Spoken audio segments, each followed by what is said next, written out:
Big Boss season 7 ஆரம்பிச்சதுல இருந்து இன்னைக்கு வரைக்குமே அதிகப்படியான நபர்களாக பேசப்பட்ட ஒரு பெயர் என்ன அப்படின்னு பார்த்தீங்கன்னா பிரதீப் ஆண்டனி அப்படிங்கிற அந்த பெயர் தான்.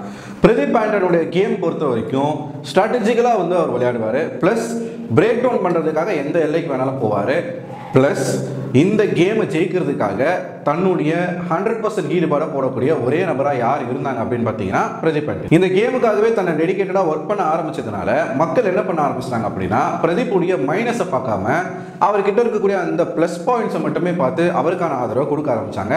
அதுக்கு முக்கியமான ஒரு காரணம் என்னன்னா பிரதீப்புக்கு ஈக்குவலான ஒரு கண்டஸ்டன்ட் அங்கே இல்லை.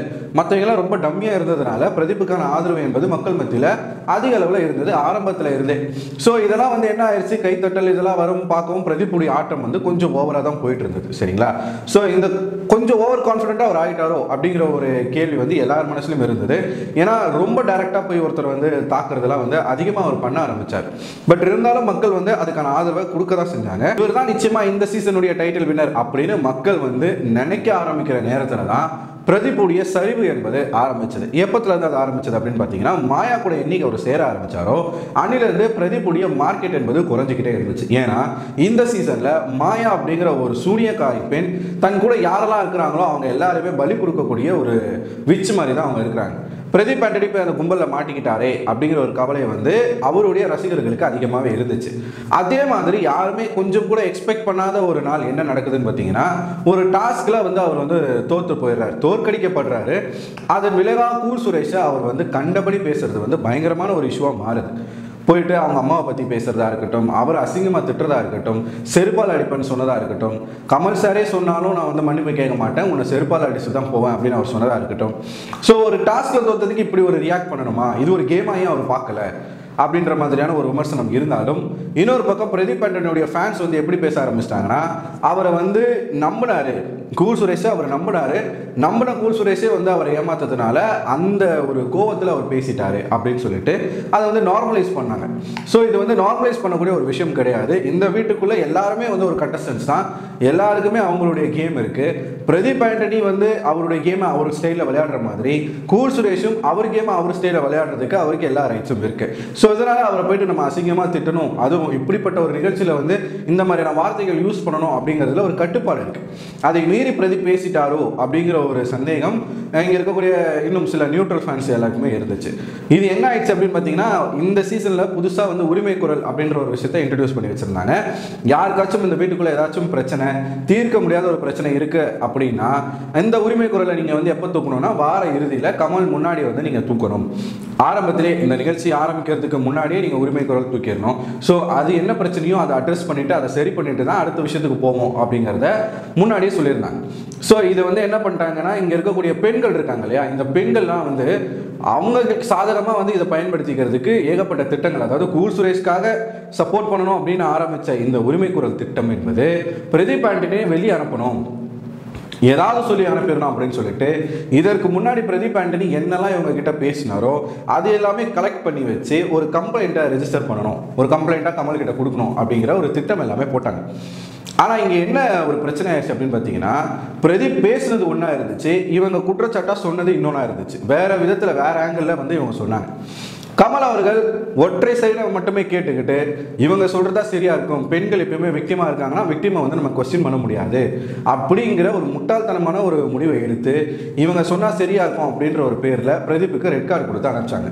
ஸோ அதுக்கான விளக்கத்தை வந்து கமல் கொடுக்குறாரு, நாங்கள் பேசலாம் அவர் அலோவ் பண்ணோம், ஆனால் அவர் என்ன பண்ணிட்டார் அப்படின்னா அவரை பற்றி நியாயம் பேசாமல் மற்றவங்களை பற்றி குறை பேச ஆரம்பிச்சிட்டாரு அப்படின்றதெல்லாம் சொன்னார். இதுவே எந்த அளவுக்கு வேடிக்கையான ஒரு பாயிண்ட் அப்படிங்கிறத நம்ம பேசியிருக்கோம். எப்பயுமே வந்து ஒருத்தன் வந்து குற்றம் சாட்டினா நான் பண்ணதான் நான் ஒத்துக்கிறேன், எனக்கு நீங்கள் இந்த பனிஷ்மெண்ட் கொடுக்குறீங்கன்னா அப்போ என்னை விட மோசமாக இன்னொருத்தர் பண்ணியிருக்காரு, அவருக்கு என்ன பனிஷ்மெண்ட்டு அப்படின்னு சொல்லிட்டு யாராக இருந்தாலுமே கேட்க தான் செய்வாங்க அப்படிங்கிற ஒரு விஷயம் வந்து நம்ம வந்து பேசியிருந்தோம். ஆனால் அந்த பாத்ரூம் திறந்து வச்சுட்டு போனது, நான் வேணும் தான் பண்ணேன் அப்படின்னு சொன்னது, பிரதீப் ஆண்டனி ஏன் இப்படி பேசுகிறாரு, ஏன் இவ்வளோ அவசரமாக பேசுகிறாரு அப்படின்னு சொல்லிட்டு அவருடைய ஃபேன்ஸுக்குமே வந்து சில கொஸ்டின்ஸ் எல்லாமே இருந்தது. ஆனால் யாருமே எதிர்பார்க்கல இப்படி வந்து ஒரு ரெட் கார்டு கொடுத்து ஒரு தப்பான ஒரு பேரை வந்து அவருக்கு சொல்லி இவருக்கு இருந்தால் உமனுக்கு சேஃப்டி இல்லைன்னு சொல்லி வெளியில் அனுப்புவாங்க அப்படின்னு யாருமே எக்ஸ்பெக்ட் பண்ணலை. திடீர்னு வந்து போன வாரம் வந்து இந்த சம்பவம் வந்து நடந்துச்சு. அந்த ஒரு வாரம் சோசியல் மீடியா முழுக்க பிரதீப் ஆண்டனியோட பேர் தான் வந்து ட்ரெண்டிங்லேயே இருந்துச்சு. கமல் அவர்களை ஏகப்பட்ட பேர் வச்சு செஞ்சாங்க, இன்க்ளூடிங் மீ, நானும் தான். ஸோ அவரை கல்வி ஊத்தாத நாளே கிடையாது. அந்த மாதிரிலாம் வந்து நம்ம பண்ணோம். அவருக்கான நீதி என்பது கிடைக்கணும். அவருக்கான நீதி என்ன அப்படின்னா, அவரை நீங்கள் திருப்பி கொண்டு வர்றதை தாண்டி இந்த மாதிரியே தவறு செய்து இந்த வீட்டுக்குள்ளே இன்னும் இருந்துகிட்டு இருக்க ஆட்களை நீங்கள் கண்டிக்கணும் அப்படிங்கிறது தான் அவருக்கு கிடைக்கிற ஒரு குறைஞ்சபட்ச ஒரு நீதியாக இருக்கும் அப்படின்னு எல்லாருமே எக்ஸ்பெக்ட் பண்ணா. ஆனால் நேற்று 2 நாளைக்கும் அது நடக்கவே இல்லை. கமல் அதை பண்ணவே இல்லை. கமல் ஏன் அதை பண்ணலை அப்படின்னா, அதுக்கு பின்னாடி இருக்கக்கூடிய அவருடைய ஈகோ ஒரு பிரச்சனையானது அவருக்கு இருக்கு. ஸோ என்னதான் நடந்தாலும் சரி, எவ்வளோ பெரிய விஷயமா இருந்தாலும் சரி, கமலுடைய ஈகோ டச் ஆயிடுச்சு அப்படின்னா அதை பற்றி அவர் பேச மாட்டார் அப்படிங்கிறத வந்து அவர் காட்டிட்டு போயிட்டார். நான் அதெல்லாம் பேச மாட்டேன், நீ என்ன வேணா பேசிக்கோ அப்படின்னு சொல்லிட்டு அவர் வந்து நேற்று ஒரு விஷயத்தை பண்ணிட்டு போயிட்டார். சரிங்களா?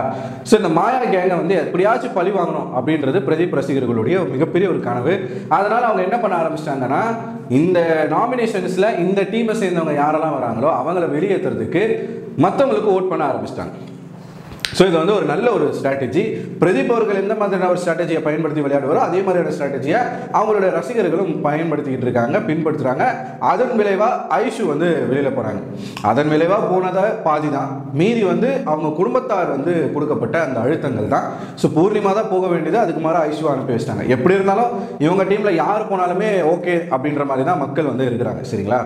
இப்போ பிரதீப் வெளியில் போயிட்டாரு. பிரதீப்புடைய கனவு என்னவா இருந்துச்சு? இந்த 50 லட்சத்தை வந்து வின் பண்ணணும்.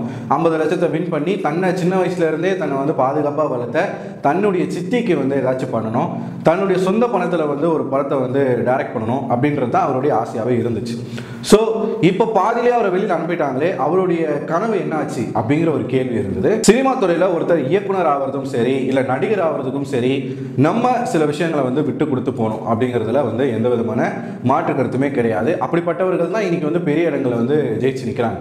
ஸோ பிரதீப்புக்கு அந்த ஹேபிட் இல்லையோ, அதை அவர் வளர்த்துக்கணும் அப்படின்றது அவருடைய ரசிகர்களே வந்து வைத்த ஒரு கோரிக்கை தான். கொஞ்சம் வந்து நீங்கள் வந்து பொறுமையாக பேசுங்க, அவசரப்படாதீங்க, கோவப்படாதீங்க அப்படின்னு சொல்லிட்டு நிறைய பேர் வந்து பிரதீப் அவர்களுக்கு வந்து ட்விட்டர்லையா இருக்கட்டும், சமூக வலைதளங்களையா இருக்கட்டும் கோரிக்கைகள் வச்சுக்கிட்டே தான் இருக்காங்க. ஸோ இப்போ இவருடைய கனவு என்ன ஆயிடுச்சு அப்படின்னு ஏகிட்டு இருந்த அவருடைய ரசிகர்களுக்கு ஒரு சூப்பரான அப்டேட் ஒன்று வந்திருக்கு. என்ன அப்டேட் அப்படின்னு பார்த்தீங்கன்னா, பிரதீப் உடைய ஆசை என்ன?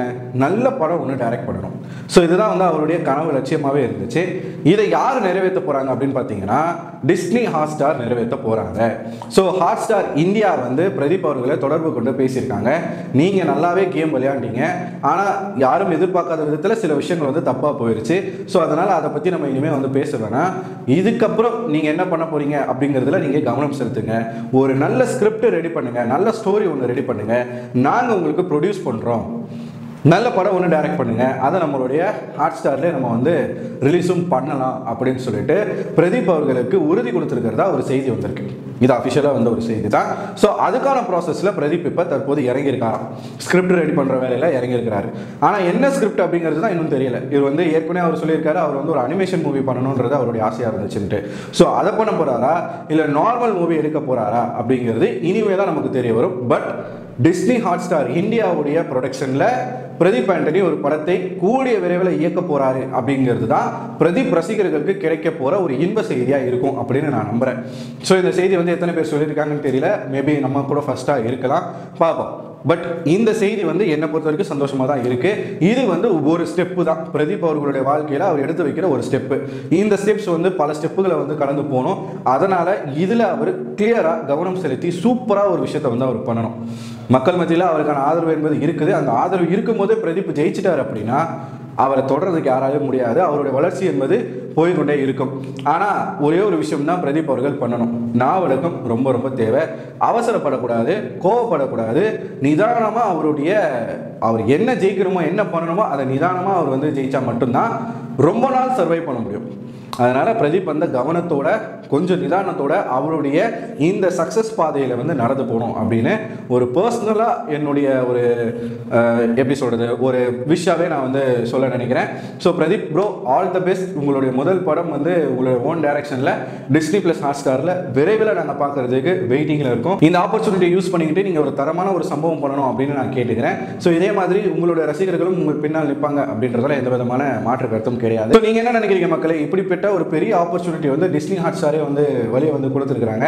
அதை பற்றின உங்களோட கருத்துக்களை கமெண்ட் பாக்ஸில் போஸ்ட் பண்ணிடுங்க. அடுத்த ஒரு அப்டேட்டில் உங்களை வந்து சந்திக்கிறேன். அதுவரை உங்களிடமிருந்து விடைபெறுவது நான் அரவிந்தன்.